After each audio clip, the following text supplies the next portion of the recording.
Allah subhanahu wa ta'ala Kur'an-ı Kerim'de Peygamber sallallahu aleyhi ve sellem'ga "Nahnu naqussu aleyke ahsanal qasasi." Biz sağa çeyinki doğrularda bolğon okuyalardan sonundарын, жақшыларын айтып беребиz deydi. Başka bir ayatında "Ve kullan naqussu aleyke min enba'ir rusuli ma nuthabbitu bihi fuadak." Sağa çeyinki peygamberlerden okuyalarını sağa aytıp berебиz. Жүрөгүң ошол окуялар менен дем күч алып, кылып жаткан, аткарып жаткан аманатка бекем болууга салым кошот дейди. Kur'an-ı Kerim'de ошондой эле Peygamber sallallahu aleyhi ve sellem'din sünnetlerinde bizge çeyinki doğrulardın ibrat ala turgan, sabak ala turgan bir neçe okuyaların aytıp ketken. Oşol okuyalardan biri Peygamber sallallahu aleyhi ve sellem aytkan, anı İmam Bukhari jana Muslim sahih kitaplarında rivayet kılgan ünkür eğlerin okuyaları. Al okuya kanday bolot. Kündördün birinde 3 dost deybiz bi, şerik deybiz bi, saparga çıkışat. Birge. Jolda bara jatıp, jağan jağıp, kümbür kölüp, alar oşol jağandan kaçıp, toğunun bir ünkürünü kiriuge majbur boluşat. Allah'ın kaaloosu eken, jamgır jağan, şamal kelgen, ünkürdün oğuzunu, çıkışını, toğdun başынан bir taş tomolanıp düşüp, tosup kalat. Oşentip uşul 3 dost, 3 adam kamalıp kalışat. Taşta arı türtöt, beri türtöt. Üçöünün küçü takır jetpeydi. Kıymıldata alışpay kalat. Oşonda üçöö birbirine karap emne kılabız. Kantip çıgabız degende birөөsü aytat. Bul jerde kalışыбыз Allah'ın takdiri boldu. Allah'ın kaaloosu boldu. Uşul жерден çıgam degen ümitüңөр bola turgan bolso,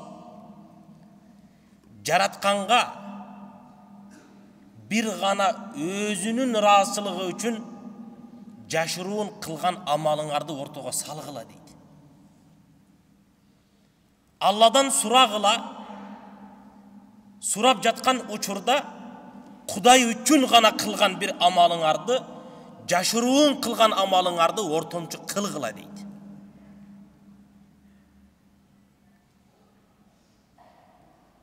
Kur'an-ı Kerim'de Maide suresinde Allah subhanahu wa ta'ala aytat, "Ya eyyuhellezine amenuttekullaha." Ey iman keltirgenler, seler Allah'dan jaratkandan korkkula, ve betegu ileyhil vesilete, ağa ortomçu amaldardı kılgıla deydi. Salih, jakşı amalыңарды ortomçu kılgıla deydi.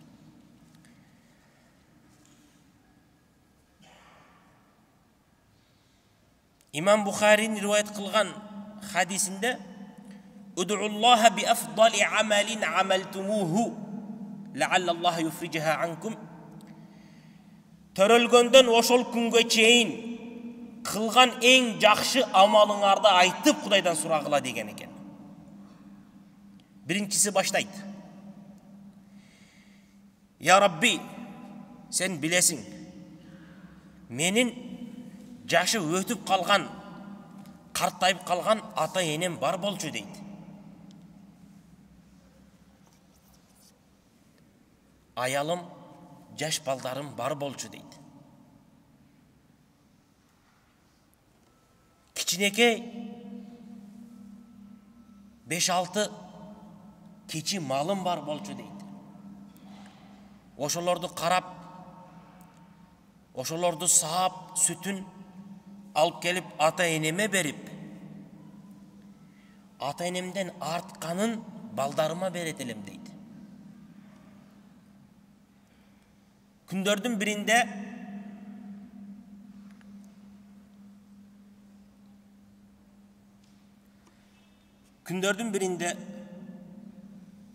мал менен алаксып калып, малдарды айдап келип, жайлап, аларды саап, ата энеме киргичем. Кечигип калганымдан алар мени күтүп уктап калыптыр дейт.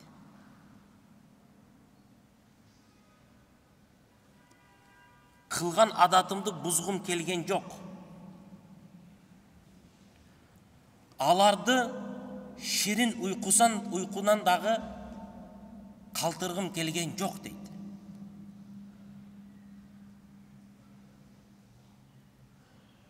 Жаш балдарым аяк астыма келип ыйлап жатса дагы, мен ата энемди биринчи орунга койгонум үчүн алардын ойгонушун күтүп турдум дейт. Таң атканга чейин аларды күттүм, алар уйкуларынан турду, тургандан кийин аларга сүтүнү берип, андан артканын анан балдарыма бердим дейт. Я Рабби, ошол күнү, ошол амалды сенин ыраазычылыгың үчүн кылган болсом, бүгүнкү кыйынчылыктан бизди куткаргын деп дуа кылды. Алла субханаху ва таала дуаларын кабыл кылат. Таш бир аз жылат, жарык көрүнөт, бирок адам бата турган деңгээлде эмес. Эң жакшы амалын, ата энесиге кылган кызматын, ата энесиге болгон сый урматын көрсөттү. Жаш балдарына берип туруп, аларды уктатып туруп, андан кийин ата энеси турганда дагы сүт берсе болмок эле. Бирок ата энесини биринчи орунга койгон үчүн алар уйкудан турганча 2 кесе сүттү көтөрүп турду. Туруудан максаты дагы Алланын ыраазычылыгы болду. Башка эч кандай бир дүнүйөлүк себеп, бир мактануу, эл көрсүн дегендей сезим кошулган эмес экен. Кудай Таалам кабыл кылып, жеңилдетип берди. Аны көргөн экөө бири-бирине карап, экинчиси баштады. Я Рабби, сен билесиң, менин жакын туган амекимдин, байкемдин кызы бар эле, өтө сулуу эле. Ал киши менен баш кошконду каалайт элем дейт.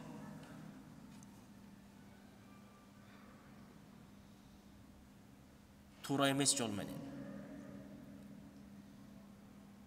Жылдардын биринде Кудай Таала мага дүйнөнү чексиз кылып берип койду. Ал кишилерге кедейчилик, жакырчылык келди дейт.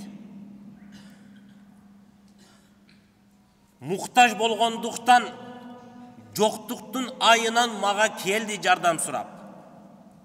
Тууганым болосуң, жакыным болосуң, жардам бер деп келди. Мен айттым, айткан акчаңды, айткан сураган нерсеңди беремин, болгону мага өзүңдү бергин дедим дейт.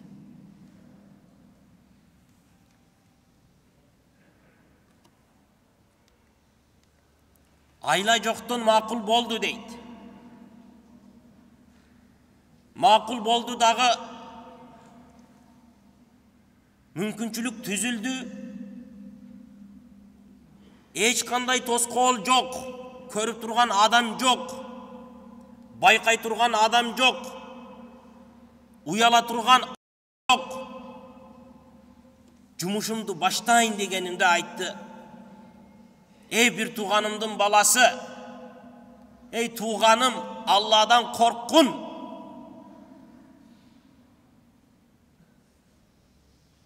Allah'dan korkun.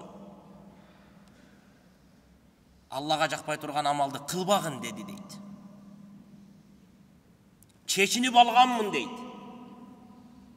Allah'ım oşol uçurda, hiç bir toskol bolbogon uçurda, mümkünçülük toluğu menen tüzülgön uçurda baş tarttım senin razılığın üçün.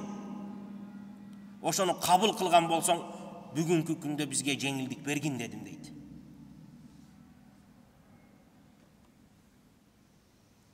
Kuday Taalam kabul kılgan eken deydi. Dagı biraz açıldı dagı. Jarık köbüröк kirdi. Degenmen adam çıkıp kete albaydı.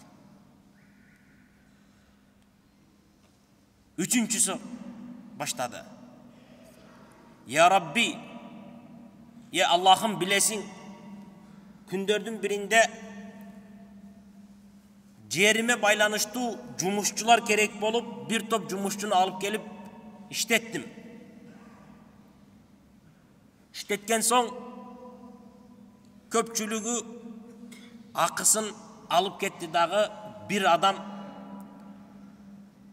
razı bolboy ala turgan akçaсын albay ketti deydi. Taştap ketti deydi.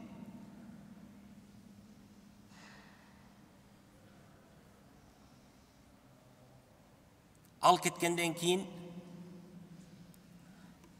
anın akısına bir koy alıp koydum deydi.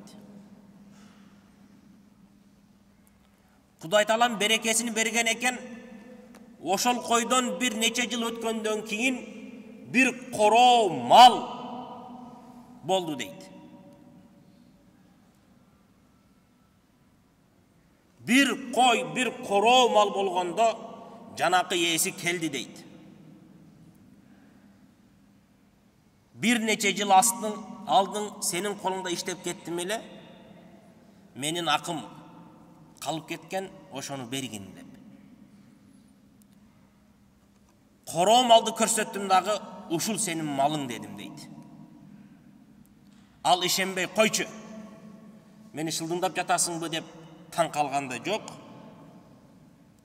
Sen ketkeninden keyin akçaڭды albay, malыңды albay. Bir koy ala koydum. Oşol koy köböyüp oturup, mana uşul bir koro malga aylandı dedim deydi. Büt bары seniki, kalasaң alıp ket. Degenimde al kişi bir de mal kaltırbay, barını alıp ketti deydi. Allah'ım uşul cumuştu, uşul neseni bir koro maldı berip jiberүүnü bir gana senin razılığın üçün kılgan bolsoň, bugünkü günde bizdin başımızga düşkön kıyınçılıkka jardam bergin dedi. Allah'ım kabul kılıp dagı da taşçılat bir adam öte turgan dengelde bolot dagı janakı 3 kişi ünkürden çıkıp saparını ulantışadı. Uşul riwayatты Peygamberimiz sallallahu aleyhi ve sellem bizge sabak katarı, ülgü katarı aytıp ketedi. Okuyalardan dağı aytılığının maksatlarının biri ibrat alуу. Alımdarыбыз aytat. Mana uşul 3 adamdın 3 türdүү amalı. Birincisi ata-enenin rahatsızlığın jogoru koyuu. Peygamberimiz sallallahu aleyhi ve sellem hadisinde aytkan. En jakşı amal kaysıl amal ya Rasulullah dep suraşkanda taatul valideyn, ridal valideyn, ata-eneni razı kılуу dep aytkan. Allah subhanahu ve taala Kur'an-ı Kerim'de bir neçe amaldарды birbirine koşup zikir kılgan. Ve aqimus salata ve atuz zakata. Namazdı turguzgula, zeketти bergile degen. Oşol siyaktуу ve qada rabbuka alla ta'budu illa iyyahu ve bil valideyni ihsana. Jaratkanга ibadatты, kulçuluktu jakşı atkargıla, oşondoy ele ata-enеңерге jakşı mamile kılgıla dep Kuday Taalam koşup aytkan. Allah'ın razılығы ата-ененің razılığında. Allah'ın qarğışı ата-ененің qarğışında.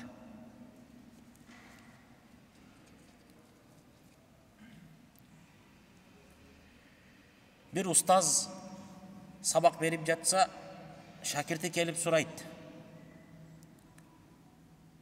Allah subhanahu wa ta'ala ата-енеге жақшы мамиле қылғын деп бірнеше жолу ескертті адам баласына. Бирок балдарыңа жақшы мамиле қылғын деп ескерткен жоқ, емнеге дейді. Дегенде ұстаз айтады, адамдың баласына жақшылық қылу бұл табиатында бар нәрсе дейді. Адамдың табиаты ошол дейді. Bala şirin bolot. Bala tattуу bolot. Ağa bergin kele beret. Kança bersin dağı azday sezile beret. Adamdın tabiatı balasıga berүү deydi. Adamdın tabiatı balasını karoo deydi. Tabiattagı bar nersege Kuday Taalam hiç kaçan buyruk bergen emes deydi. Бирок адам атасыны кароо бул табиатыга каршы келет дейди. Кыргызда деле макал бар го, балам балам дейди. Балам ата дебейт. Табиатка каршы болгону үчүн эскертүү катарында бир нече жолу Куранда ата энеңе жакшы мамиле кылгын деп айткан дейт. Экинчисинин амалы азыркы заманда Кудайым өзү сактасын баарыбызды, фасад өнүккөн заман, кыйынчылыктан, кедейчиликтен, жокчулуктан, чөйрөлөрдүн бузулгандыгынан улам жагымсыз, жакшы эмес окуяларга күбө болуп калабыз, угуп калабыз. Ошондой фитналарга дагы учурап калган учурларыбыз болот. Такыбалык кармануу эл көзүнчө эмес, жалгыз болгондо. Мына ошол киши өзү жакшы көргөн аялыга жакындаган учурунда, мүмкүнчүлүк түзүлгөн учурда эч кандай тоскоол жок эле. Ал жумушуну кылып кое турган болсо деле эч ким байкабайт эле аны, эч ким көрбөйт эле, эч ким сүйлөбөйт эле. Бирок баш тартууга бир гана сезим, Алла мени көрүп турат деген сезим болду.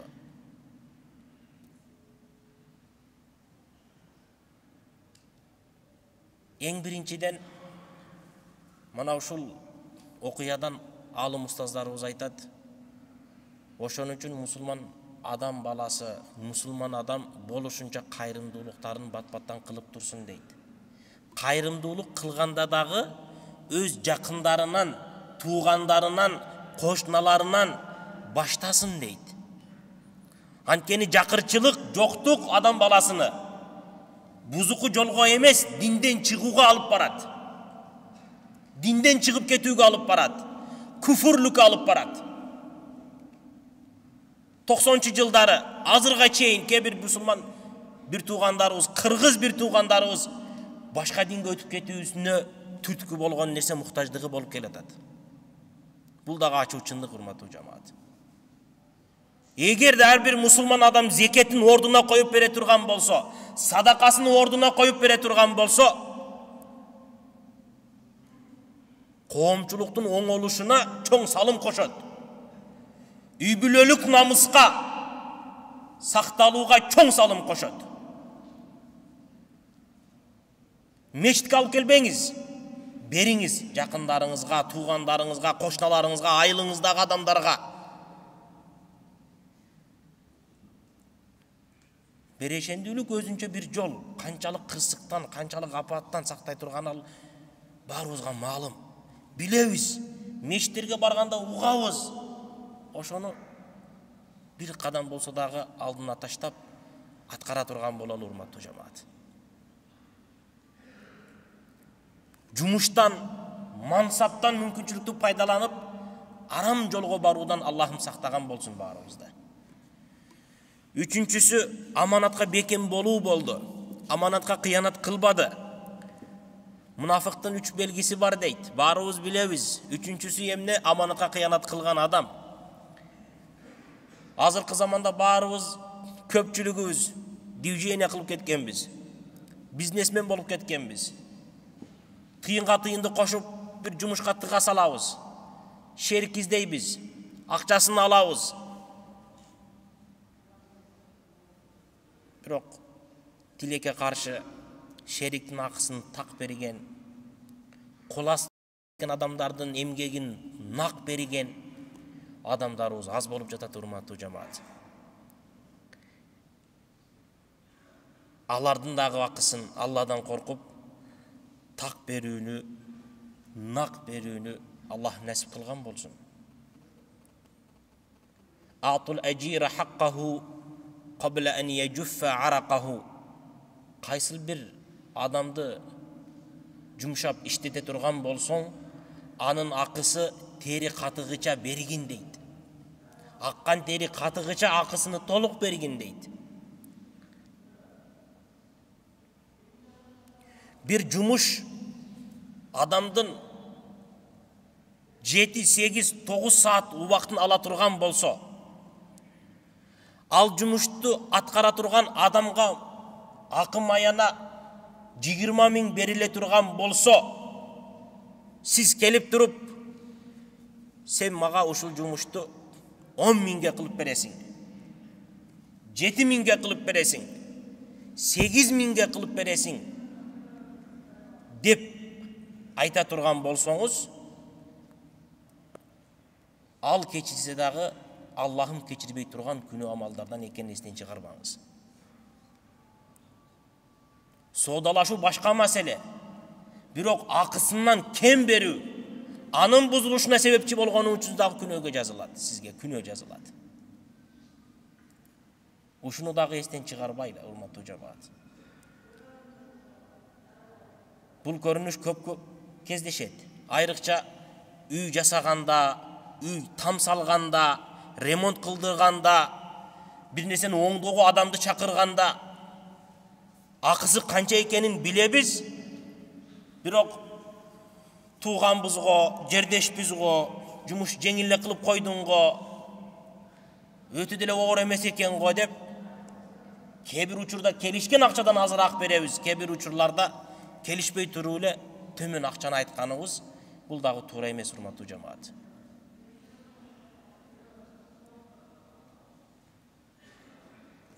Allah subhanahu wa ta'ala Peygamber sallallahu aleyhi ve sellem'den hadisindeki uşul hikayede kelgen okuyalarga beken boludu, amal kılıudu nasip kılgan bolsun.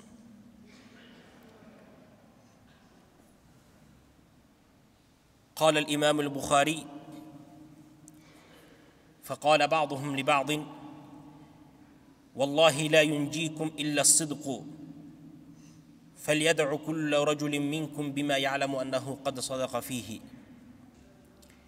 Ушул 3 адам дуа кылар астында бири айткан экен да, келгеле дуа кылганда чындык менен дуа кылгыла. Дуа кылганда силердин ниетиңер чын ихлас болгон амалдарды гана кошкула деп айткан экен. Пайгамбар саллаллаху алейхи ва саллям хадистеринде келет: As-sidqu yunjika wa in khiftahu. Sen korksoң дагы чындык сени куткарат дейт. Чындыкты айтуудан коркуп турсаң деле айта бергин, ал сени куткарат дейт. Wal kadhibu yurdika wa in amintah. Жалганга ишенип таянып турсаң дагы ал сени куткара албай кылат дейт. Аллахым баарыбыздын амалдарыбызда, кылган ибадаттарыбызда bir gana anın rahatçılığı, çındık, ihlasты nasip kılgan bolsun.